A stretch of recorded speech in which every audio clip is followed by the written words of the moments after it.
Hey, Kristen. Hey, How's it going? pretty good. How are you? Pretty good. Excited to kind of have some time to talk about what we do today. Yeah. I think I wanted to mention here that Kristen's my A1 since day one, right? We worked together in real estate before you came to Duckett Ladd, and you tried to talk me into it for a really long time because of the culture and the team environment. And I think it's really important to make sure that we just touch base on our core values, because like what our core values are is who we are before we came, you know? And I think that's what makes this place like so wonderful for us, because we are what we do. Yeah. Basically. Yeah. You know? I think that's great.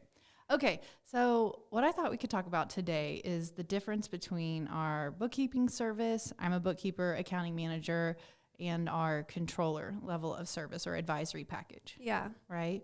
So for bookkeeping, I'm going to be transactionally processing each month. I'm going to be delivering financials.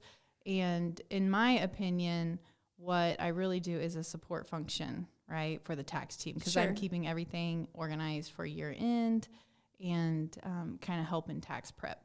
But you're a little bit different, right? Yeah. So we kind of take that bookkeeping package to the next level, right?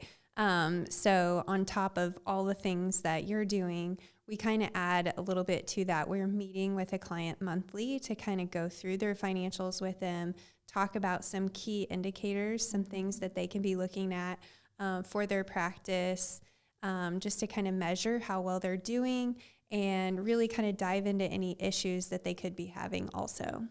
And you're doing this monthly meeting like over Zoom, right? Yeah. So clients all over the United States. Yeah. Okay. And so do you guys have like a set time each month, same day, same everything? Yep, we try to. That makes it a lot easier. So everybody knows when they're supposed to show up and kind of what we're going to be kind of briefly what we're going to be talking about. The best meetings are always meetings whenever the clients bring issues to the meeting, things that they want to talk about. Sometimes issues are out there and you can't really see them on the financials until they're a couple months down the road. But if we can talk about those things and kind of get them taken care of before they become a financial problem, then that's a lot better.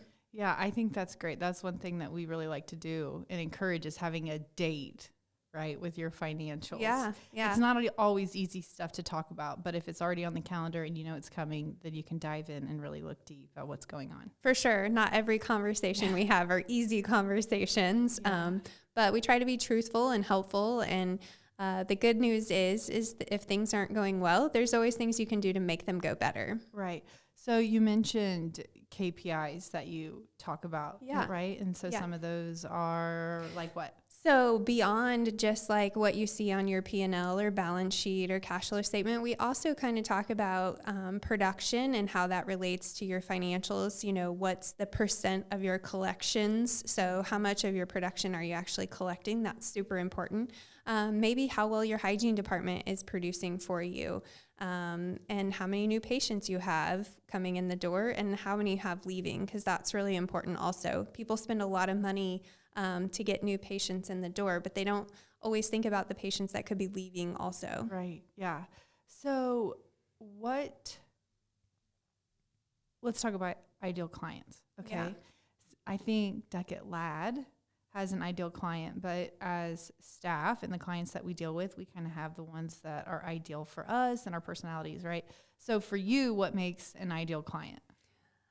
It's hard because I have a wide variety of clients and I love all of my clients for different reasons. But my favorite thing is somebody that is not perfect, somebody that's not maybe doing all the things they want to be doing, because those clients are ones that I can help them get to that point. You know, we can talk about their issues and get better. That's the best part of my job, when I can figure out a way to help somebody get better. Right. Yeah, that is so good.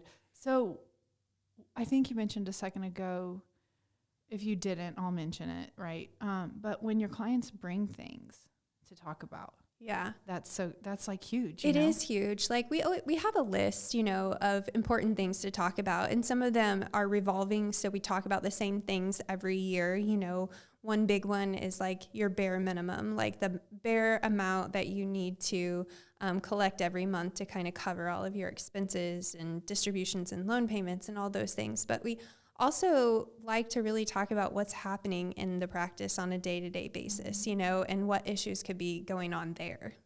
So what is, off the top of your head, on the fly, what is like a major win you've had with your clients? I mean, there's lots of little wins all the time, you know, just thinking of a new way for them to approach something.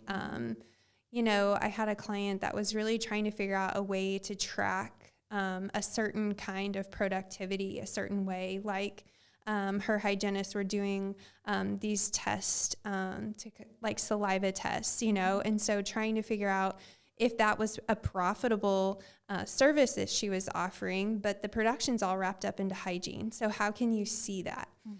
So we kind of came up for a way for her to track that differently, so she can see that production against what she's spending for those tests to kind of see, is this worthwhile? You know, should I keep doing this service?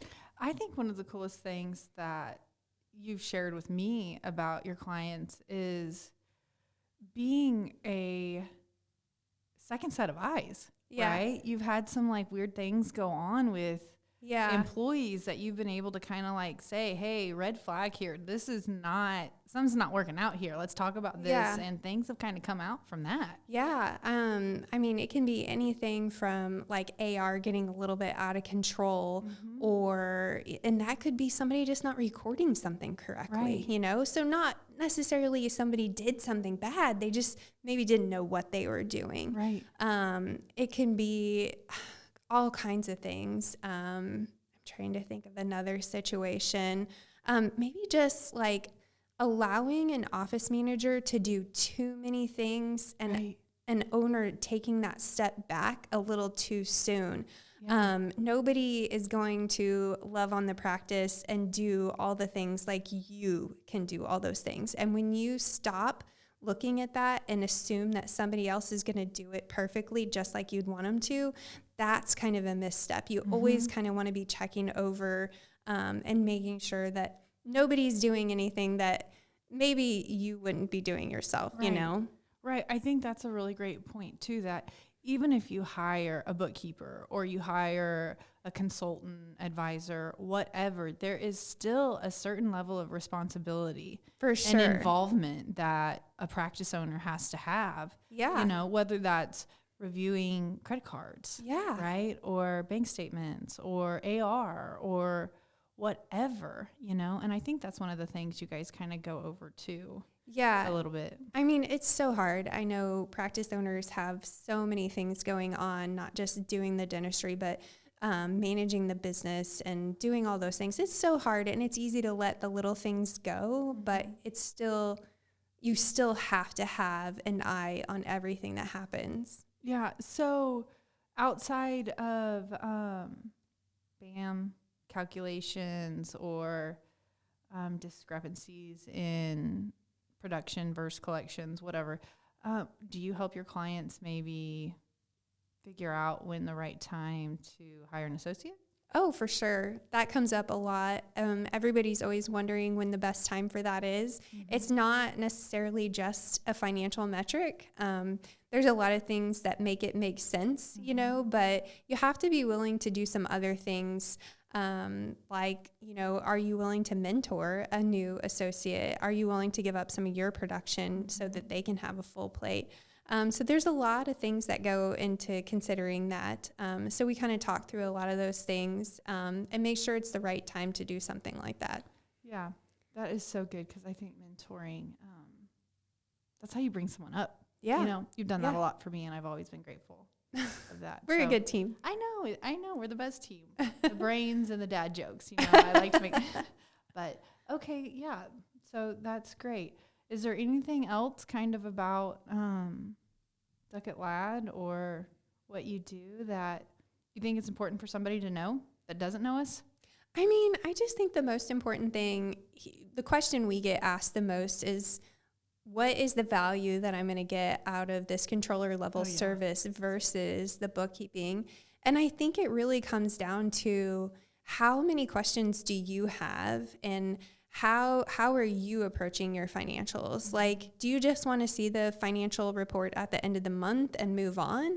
Or do you want to talk about it with someone and, learn what you can do in 3 years to get to this goal, or how you can help your staff stick around longer? A lot of people have trouble hiring and finding people, and what are steps that you can do to make staff sticky? Like, just little conversations like that we gain knowledge just from talking to other people doing the same thing that we can share.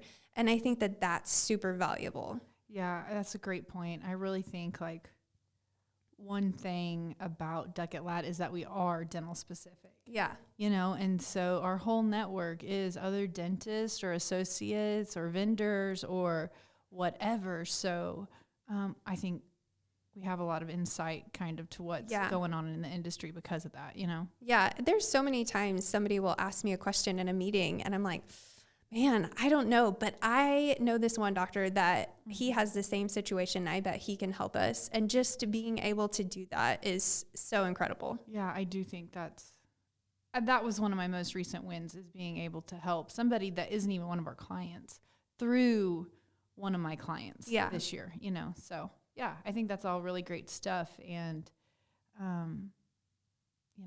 excited to see where 2025 takes us as a team. We're doing a lot of growing and changing and efficiencies and all those cool things. So, yeah, that's great. So, I'll talk to you later, okay? Okay.